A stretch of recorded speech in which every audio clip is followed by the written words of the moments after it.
Ben, let's bring you back on, and our old friend Geoff Mulgan. Sir Geoff Mulgan, Oh, sorry. CBE. Absolutely, Geoff Mulgan, one of the most influential men in the UK, certainly, probably Europe, maybe even further afield. Let's have a quick refresh on who it is that we're talking about.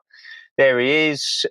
He's currently working as the Professor of Collective Intelligence, Public Policy and Social Innovation at University College London, which is the UK's global university. Before that, he was chief executive of Nesta, the National Endowment for Science, Technology and the Arts, the Social Innovation Hub, formerly owned by the UK government, which also actually owns the Behavioural Insights team, the Nudge Unit. Before that, he was at the Young Foundation, more social innovation. In the early 90s, he founded Demos, which we talked about last week as being pretty much the most influential think tank on the current Labour government in the UK. He was also a global leader of Tomorrow, which was the precursor to the Young Global Leader Programme at the World Economic Forum.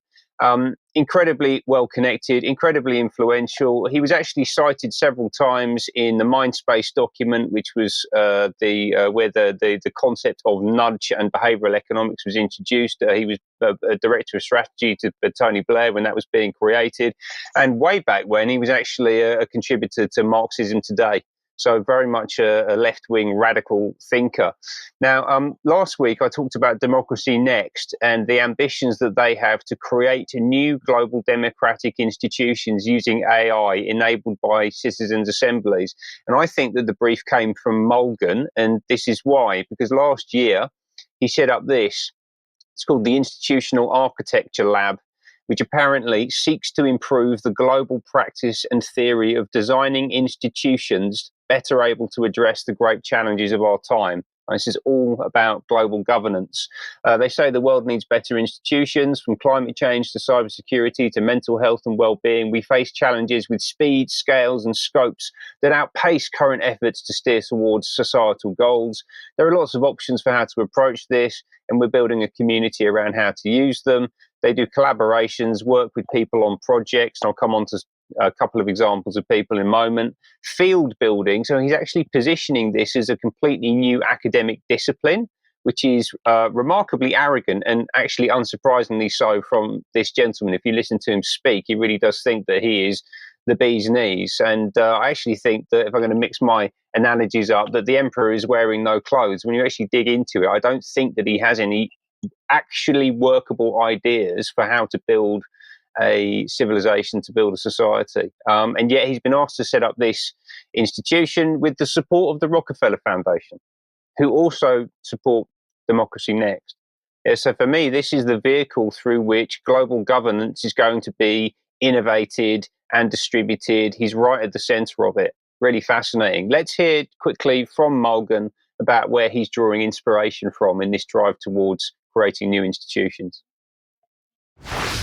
And I think, China deserves credit for, certainly for about 10 or 15 years, taking the long-term aspects of climate change and environmental vulnerability incredibly seriously. I've taught for many years at the China Executive Leadership Academy, which trains mayors, governors, ministers in a way we don't do at all in Europe, for what it's worth. And they were willing to look at their vulnerability to shifts in climate and, as you say, to think in terms of huge infrastructural changes, huge shifts in policy to try and avert that. It's become rather less in the last few years as sort of Xi Jinping's rule has squeezed the space perhaps for imagination and debate, but it's still impressive. So he's very much inspired by China.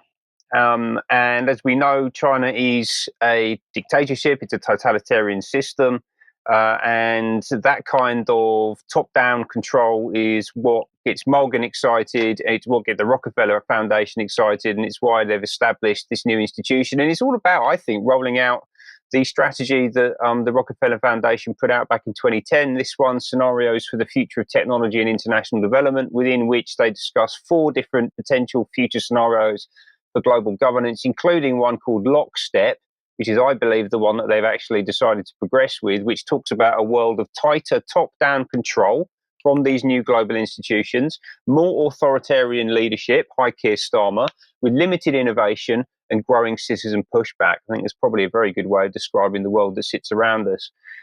How is this actually being implemented? It's not just a strategy document that sits somewhere in someone's bottom drawer. It hit reality. It hits the institutions.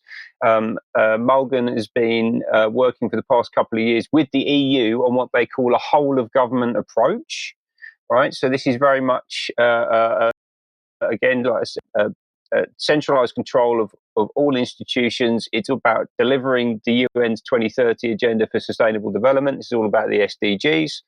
And you should go and look into that in more detail with this document, Whole of Government Action and Innovation, which was issued last year by Mulgan, which really sets the blueprint for what he's calling whole of government innovation. But within that, the missions that we keep hearing about from Labour and from many other areas of society, including the big consulting firms, they're all talking about missions. It's a national mission.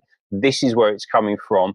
And interestingly, there's a little, in that document, there's a little a diagram that has been produced to talk about the interplay between top-down and bottom-up governance. And actually, when you dig into it, the bureaucratic, centrally controlled institution that you can see at the top there, in the blue circle in the center, the kind of hierarchical system at the top, is completely incompatible with the biological, organic, chaotic entity that is human civilization. These things will not work together, and their attempts to implement it are not going to go well for them or us, frankly. Thank you, Ben. Thank you.